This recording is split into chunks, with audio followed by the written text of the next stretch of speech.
Hi, it's Jamie, and this time I'm at a studio down in San Jose called Higher Fire, and I'm going to show you how to do the hearts. Valentine's Day is right around the corner, and I make these hearts with rattles. So I'm going to show you how I put them together. So when I first created these, I was inspired by a heart form from an artist in Los Gatos that I worked with at the same studio. His name was Paul Rubio, and he made these gorgeous hearts that he hand formed, and then he raccooed them, and I just fell in love with them. So I thought, I'm going to do my own version. So I formed a heart, and then I cut it in half, and I cast it. And in this version here, I've cast it into a Tupperware form. So I didn't go, it was small enough to fit in there. So I just put the half of the heart in there, and then I poured the plaster. So this is the heart I use for most of my creations. I wanted to let you know that you could also go and purchase these acrylic fillable hearts. And they don't come out as big. So this is the acrylic fillable heart, and this is the end product. So you can see, obviously, they're not as big as the heart mold that I have here. As I was saying, these come in different sizes. So this is the medium size. You can get a smaller one and a large one. For these fillable ones, I like the medium and the small best. I feel like the large one is too flat, but you may find differently. So here's an example of the smaller ones. And these ones don't rattle as much because they're smaller. But anyway, you can go to town creating these things. I put different textures on them, and then I put them together, and then I usually put a heart on the front that I leave unglazed. And the reason for that is that when you're firing these, they need a surface on which to sit where they won't stick to the shelf. So you can either stilt them, or do what I do is create a little heart or pad with words or not, with stain, and then they fire like this in the kiln. You can see some of them have trim around them, and some of them are just smooth. And believe it or not, it's these ones that are smooth that actually take longer to do. So whereas here, I can put two textured pieces together and then just put a border around them. This one, I have to join them and then sit here and try to get rid of the seam, and do some filling and then do some work on the seam. So actually it's these ones with the border that are a little bit easier, and those are the ones I'm going to show you right now.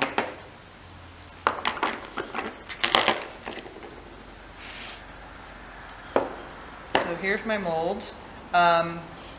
And what I'm doing today is using this stamp that I created. So this is a picture of this is what it looks like. And all I did is just did a repetitive pattern up and down as such. So I'm going to take this, and I'm going to first lay it with the point at the bottom of the heart, and then I'm going to fold it into itself and then push back. And then I'm going to pick up the sides and push down. So I'm going to show you how I do this with the plaster version, and then I'll show you with the acrylic heart version. So when I'm working with plaster, I rarely use the needle tool. This time I'm just going to use the needle tool to take away the excess, and then I'm going to switch to credit card. So this is a really important part. You need to take off the excess in such a way that you want to leave it flat. So when you put the hearts together, they form correctly. So I'm just going to take the credit card, and I'm going to cut into the side here. So I'm pushing towards the wall. If I went like this, it will push away from the form, so I don't want to do that.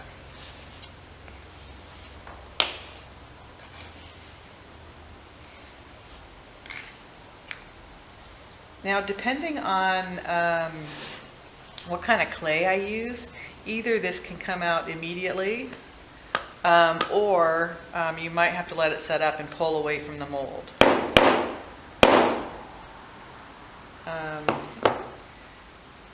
So normally when I'm taking my time, I would let it pull away, but for this purpose, I'm just going to put some fresh clay here and I'm going to pull away. And now you have this beautiful half heart. So this I would let set up for a little bit before I attempt the next step. So for the acrylic heart, the way that I work with this is I take some cooking spray and I go around the inside of the heart. Then I take my square, and these squares are about, I don't know, 4 by 4. The size of the square is really going to depend, you know, on this size. So I don't need it to be this big. I'm just happen to cut a bunch for this size. So anyway, I'm going to put it in the same way. I line up the corner with the corner of the heart, and I kind of push it down. I fold it back on itself and push in, so it looks like that. And now I push back, and I bring the walls down, and I push down. And now I'm just pushing into the acrylic piece. What's kind of cool about this process, now here I don't have to use the credit card. Look what I did, I just pushed against it going away and it pulled away. So I just did what I told you not to do.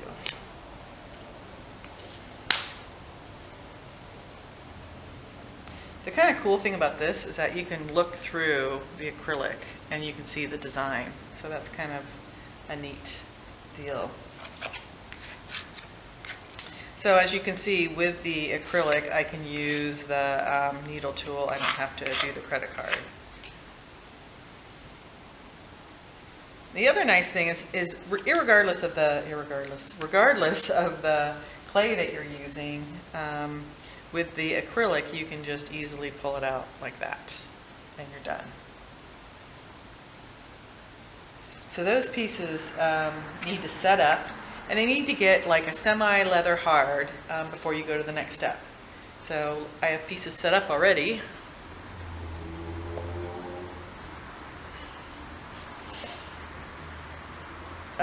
If I'm in production mode, what I'll do, if it's a sunny day, I just put them outside, and like within 20 minutes or so, they're ready to go. Right now, it's in the dead of winter, and what I ended up doing is putting them under a fan. And so I had them under the fan for about 20 minutes. So I'm using a serrated rib here, and I am just taking the sides and putting in my scoring. The next thing I'm going to do is add some slip. Now before I close it up, what I want to do is add little balls of clay. So here's something you can do in your spare time watching TV or whatever, just cut and roll little balls. Anyway, I'm going to grab a handful of them and I'm going to stick them in. I used to do just like 3 or 4 medium-sized balls, and one of my students in my class turned me on to doing the little balls and making the full rattle sound, and I really like that. So thank you, Cozy. I'm going to use those in here. Now the other thing too, before when I did just the 1 or 2 balls, I would wrap them in paper, and that way they wouldn't stick to the sides. Now here, when I close this up, I'm going to have slip coming out through the inside, and of course it's gonna, some of these balls are going to stick to that seam. But what I'm counting on is there's a number of balls there, and as soon as the heart is dry, I'm going to shake the heart and it will loosen up any of the balls that are stuck to the inside seam. Hopefully. So I'm just placing one heart side on the top of the other, and now I'm ready for the next step. So what I do now is I just do this scoring along the seam. Now if I was going to do a plain heart and not do a seam, I would take a serrated tool and I would be cross-hatching it like this, going down, and then, you know, taking a rib and smoothing it, and keep repeating that, maybe adding clay in the seam so that I could get that really smooth surface. So like I said, that can be a long process depending on, you know, what the clay you're using is. All right, so I scored the outside of the heart. The next thing I'm going to do is I've pre-cut these strips of clay, and they're about a foot long. And what I'm going to do is I'm going to start at the bottom, and I'm just going to put it over that seam.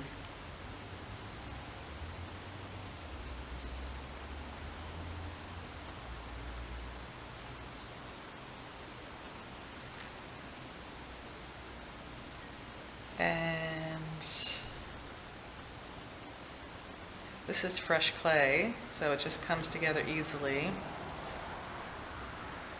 And notice I only scored one side, the firmer side. This is fresh clay. So the next step is going to ensure that this strip stays on. So once you have this strip on, you have a couple options. And sometimes I'll take other stamps that I have and go around and stamp the sides, or do my roller stamps. But this time I'm starting to really enjoy the simple wood tool texture. And so what you do is you go every like 1/4 inch or so, you press in on one side, and you don't go all the way across. Now you could, but for this technique, I'm going to switch it after I get to the top, and I'm going to come back the other side. So it ends up making like a ruffle, and I really like that look. You can see it forming here. So I'm going to go ahead and finish that.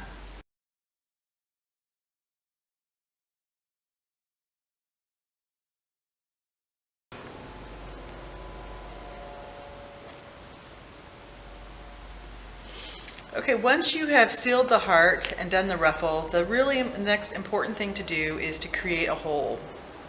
So there's a couple different places that I put a hole depending on what I'm going to do. If I'm not going to put any placard on the heart and use a stilt to fire it, sometimes I'll put the hole up here. I've put holes down here before, but when the heart is resting on the table, your eyes go this way and you see that hole. So what I do right now, because I'm going to put a little placard on it, is I just go into the middle.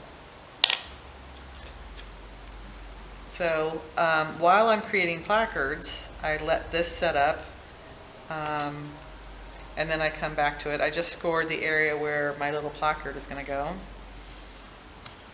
And so prior to this video, I ended up I rolled out about 1/8 of an inch thick little hearts, and I stamped sayings into them.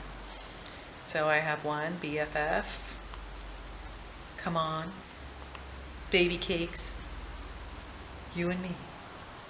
I think what I'm going to do is, I really like this baby cake, so that's the one I'm going to use.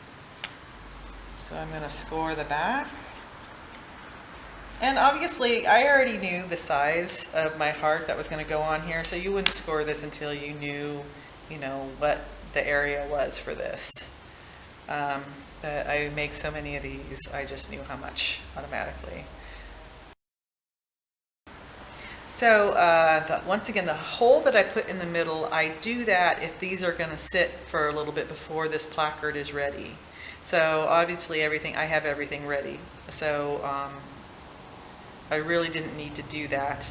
I wanted to have that, make you aware of that, because I've had situations where I put the hearts together and I think I'm going to get back to it soon, and I don't, and it ends up cracking in the seam, you know, because of the shrinkage. So here I have my saying on my heart, and I'm just going to take a brush and go around and get that extra slip off.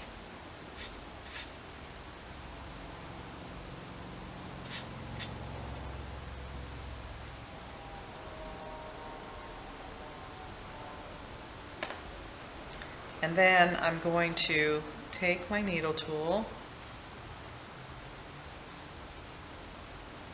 and I'm going to puncture up here at the top.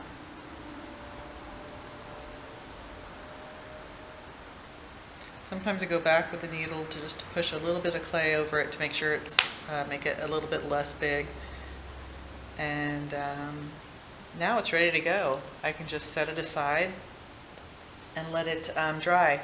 And typically what I'll do is I'll put it under plastic for one night, and then I'll take it out and then just let it dry slowly.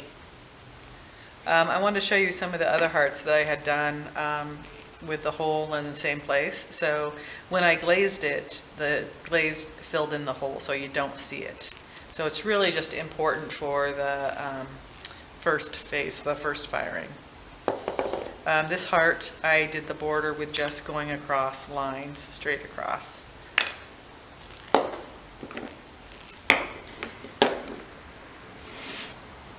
All right, I think that's all I wanted to show you. Thanks for watching. I hope you enjoyed it, and catch you next time.